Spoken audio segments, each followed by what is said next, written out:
Hello friends, स्वागत है आप सभी का आपके अपने YouTube channel Vedanshi technical classes में। तो दोस्तों, आज की इस वीडियो में अपन देखने वाले हैं कुछ ऐसे सर्किट्स को सिंप्लीफाई करना जिनके अंदर क्या होता है कि कोई जैसे मान लो कोई प्रतिरोध है और उस प्रतिरोध को जो है घुमाकर या तो कोई वर्त का रूप दे दिया गया है या फिर जो है किसी वर्ग का रूप दे दिया गया है या फिर जो है किसी त्रिभुज का रूप दे दिया गया है। तो दोस्तों, जनरली क्या होता है, ऐसे क्वेश्चंस स्टूडेंट्स को थोड़ा सा टफ लगते हैं। लेकिन दोस्तों, मैं आप सभी को बता दूं कि एक बार यदि ऐसा क्वेश्चन आपको समझ में आ गया, इसका कॉन्सेप्ट यदि आपको समझ में आ गया, तो ये क्वेश्चन जो है आप लोगों के लिए सबसे ज्यादा इजी हो जाएगा। ठीक है। और आपको स्पेशली ये चीज भी बता दूं मैं दोस्तों कि ऐसे क्वेश्चन जनरली कंपटीशन एग्जाम्स में हमेशा पूछे जाते हैं और हर बार जो है ऐसे क्वेश्चन जो है रिपीट भी होते हैं। तो दोस्तों देखिए, बोर्ड पे फर्स्ट क्वेश्चन है आज का अपना कि एक 12 ओम प्रतिरोध वाले चालक को मोड़कर एक वर्त बनाया गया है। क्या बना दिया? वर्त बना दिया गया है। तो वर्त के किसी व्यास के सिरों पर मापा गया प्रतिरोध कितना होगा? तो वर्त के किसी व्यास के सिरों पर मापा गया प्रतिरोध कितना होगा? दोस्तों, यहाँ पे अपने पास में प्रतिरोध है 12 ओम। प्रतिरोध क्या है? 12 ओम। इसका जो है अपन एक वर्त बना लेते हैं। तो सपोज दैट दोस्तों, अपने पास में कोई चालक प्रतिरोध है, ठीक है। इसका रेसिस्टेंस है अपने पास में R बराबर 12 ओम। जब दोस्तों इसका अपन क्या बनाएंगे, जब इसका अपन वर्त बनाएंगे, जब इसका अपन क्या बनाएंगे, वर्त बनाएंगे, जब इसका अपन वर्त बनाएंगे तो एक्चुअल में ये दो बराबर भागों में बटेगा, दो इक्वल पार्ट्स में डिवाइड हो जाएगा, दो इक्वल पार्ट्स में। यहाँ पे जो 12 ओम है ये दो बराबर भागों में जो है, एक साइड जो है 6 ओम प्रतिरोध मिलेगा अपन को और दूसरी साइड जो है, दूसरी साइड भी अपन को जो है 6 ओम रेसिस्टेंस मिल जाएगा। एक साइड 6 ओम और दूसरी तरफ भी 6 ओम, 6 ओम और 6 ओम। अब देखो दोस्तों, यदि अपन किसी व्यास क्या होगा, बिल्कुल मध्य बिंदुओं से लिया गया, बिल्कुल मध्य बिंदु व्यास यही तो होता है व्यास। ठीक है। अगर इस व्यास के सिरों पर यहां अपन को प्रतिरोध मेजर करना है, यहां अपन को टोटल रेसिस्टेंस जो है इस क्वेश्चन में फाइंड आउट करना है, आर टोटल। ठीक है। तो यहाँ पे देखो दोस्तों, इस क्वेश्चन से अपन को ये चीज समझ में आ रही है कि यहाँ पे दोनों प्रतिरोध क्या है, समांतर क्रम में है। दोनों प्रतिरोध कौन से क्रम में है दोस्तों? समांतर क्रम में।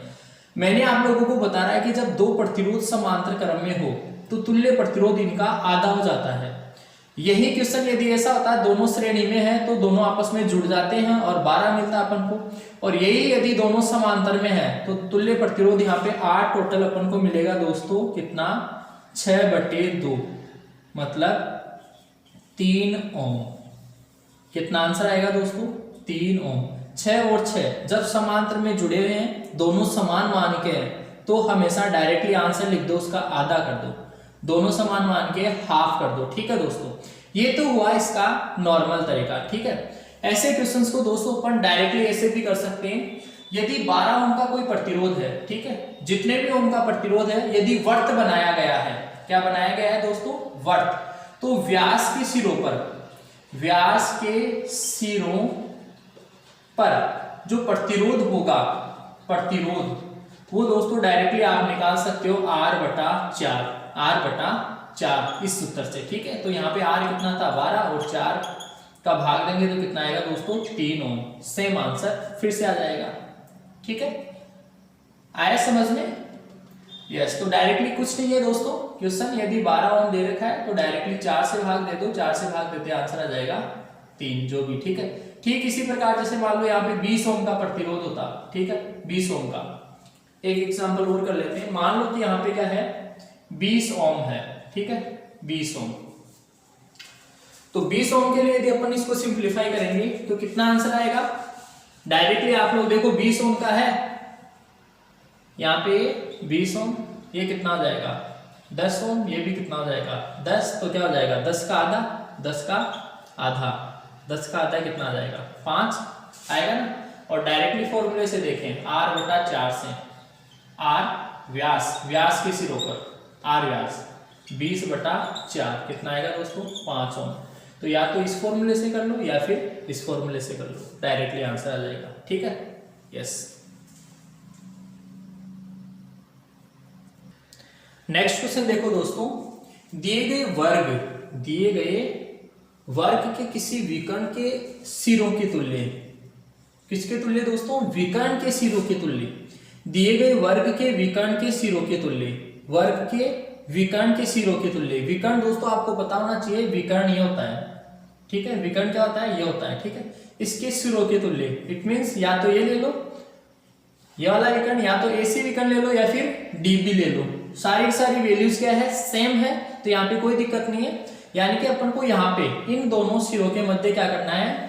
टोटल रेसिस्टेंस फाइंड आउट करना है। टोटल रेसिस्टेंस अपन को फाइंड आउट करना है। तो दोस्तों ये क्या हो जाएगा यार? बहुत ही सिंपल सा क्वेश्चन है। देखो ये 4 और 4 क्या है? श्रेणी में है। 4 और 4 श्रेणी में है, तो 8 ओम हो जाएंगे। ये 4 और 4 कितने हो जाएंगे दोस्तों? 8 ओम, ठीक है। ये 4 और 4 कितने हो जाएंगे? 8 ओम। अब ये 8 और 8 क्या है? 8 और 8 समांतर में है। 8 और 8 क्या है? समांतर में है। तो समांतर में क्या हो जाएगा? आधा हो जाएगा ना, 8/2, यानी कि 4 ओम। ये आंसर आ जाएगा। बहुत ही सिंपल सा क्वेश्चन है। यस, उतार लो। नेक्स्ट क्वेश्चन है दोस्तों कि 6 ओम के 3 प्रतिरोधों को एक त्रिभुज के रूप में जोड़ा गया है। तो त्रिभुज की किसी भुजा के सापेक्ष कुल प्रतिरोध ज्ञात करो। तो क्वेश्चन बहुत ही इजी सा है दोस्तों। 6 ओम के 3 प्रतिरोध है। 3 प्रतिरोध है मतलब एक त्रिभुज बन जाएगा यहाँ पे।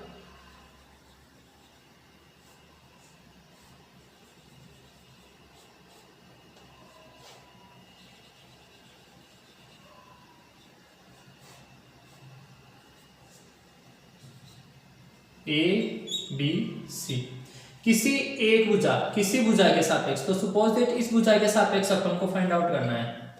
एक भुजा, कोई सी भी भुजा ले लो, तीनों प्रतिरोध समान है। कोई सी भी भुजा के सापेक्ष यदि कैलकुलेट करेंगे अपन तो सेम मान आएगा। जो वैल्यू आएगी टोटल रेजिस्टेंस की वो सेम आएगी। मान लेते हैं इस भुजा के सापेक्ष अपन को लेना है R टोटल, ठीक है। यहाँ पे देखो दोस्तों ये दोनों क्या है? श्रेणी क्रम में है। तो ये दोनों कितने हो जाएंगे टोटल? ये दोनों हो जाएंगे 12। ये कितना हो जाएगा? 12। अब 12 और 6 किस में है? समांतर में है। 12 और 6 समांतर में है। तो R टोटल आएगा दोस्तों दोनों का गुणा बटे दोनों का योग। दोनों का गुणा बटे दोनों का योग। दोनों का गुणा बटे दोनों का योग। 12 की 72 बटे 18 कितना आया? 18 चौक 72, 4 ओम आंसर। ये लो, ठीक है। बहुत इजी सा क्वेश्चन है।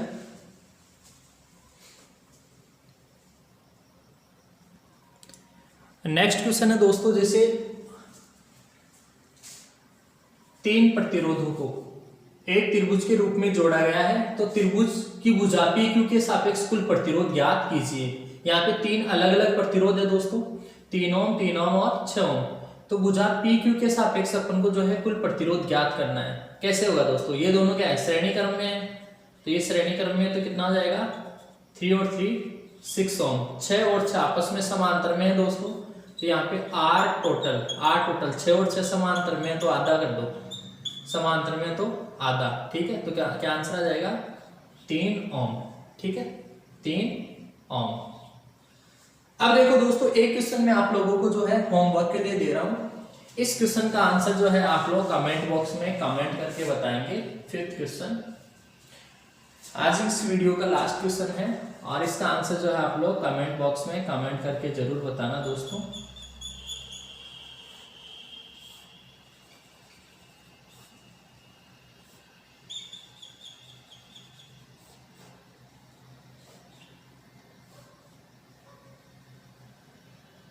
PQR